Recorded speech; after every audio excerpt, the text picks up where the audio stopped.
আসলে আওয়ামী লীগ তো এখন আর আওয়ামী লীগ নেই।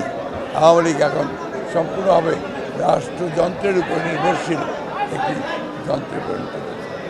আমরা তাই বিশ্বাস করছি, আন্দোলন করছি, সংগ্রাম করছি যে আমরা এই দেশে জনগণের অধিকার প্রতিষ্ঠা করব, ভোটের অধিকার প্রতিষ্ঠা করব, গণতন্ত্রের প্রতিষ্ঠা করব।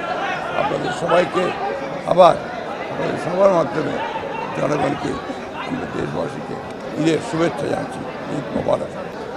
আমরা বিশ্বাস করি যে জনগণের আন্দোলন সংগ্রাম কখনো ব্যর্থ হতে পারে না।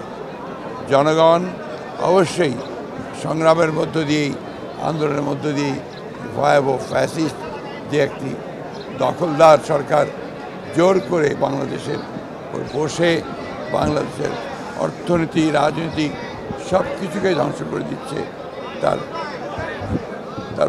অবশ্যম্ভাবী হবে তার পরিণতি তারা নিয়ে আসবে, পরিণামে তাদেরকে পরাজিত হতে হবে। আজকে এই সরকার অত্যন্ত সুপরিকল্পিতভাবে দেশের অর্থনীতিকে ধ্বংস করেছে।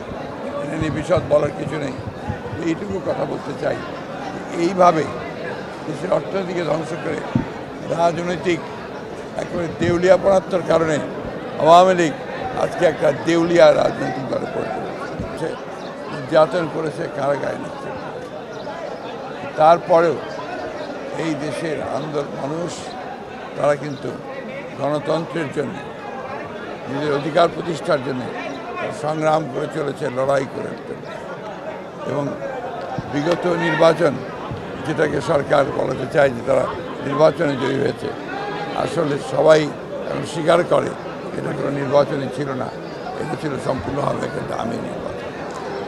আমাদের দল শুধু নয়, সারা বাংলাদেশে বিরোধী দলের অসংখ্য নেতাকর্মী এখনও কারাগারে। আমাদের নেতারা এখনও কারাগারে। জানেন যে এই ভয়াবহ দানবীয় সরকার ক্ষমতায় আসার পর থেকে ভালো খাবার দিই, ভালো খাবার দিতে পারছে সাধারণ মানুষ। এই সমস্ত বিষয়গুলো সুপরিকল্পিতভাবে কিছুদিন ধরেই বাংলাদেশের অর্থনীতিকে একেবারে ধ্বংস করে পরনির্ভরশীল করার জন্যই এই কাজগুলো বর্তমান সরকার করছে। সুতরাং এদেরকে না সরিয়ে মানুষের অধিকার প্রতিষ্ঠা করা। সরকার তো এসেছেই একটা মাত্র অ্যাসাইনমেন্ট নিয়ে। সেই অ্যাসাইনমেন্টটা হচ্ছে বাংলাদেশকে পরনির্ভরশীল করে দেওয়া।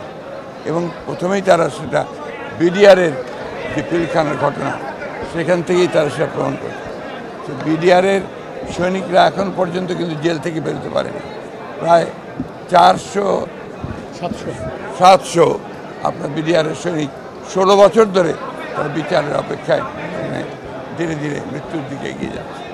একইভাবে বাংলাদেশের সেনাবাহিনীর মনোবল ভেঙে দেওয়া, বাংলাদেশের নিরাপত্তা ব্যবস্থাকে সম্পূর্ণভাবে পরনির্ভরশীল করে দেওয়া এবং তাকে ধ্বংস করা, এটাই হচ্ছে এদের টাস্ক।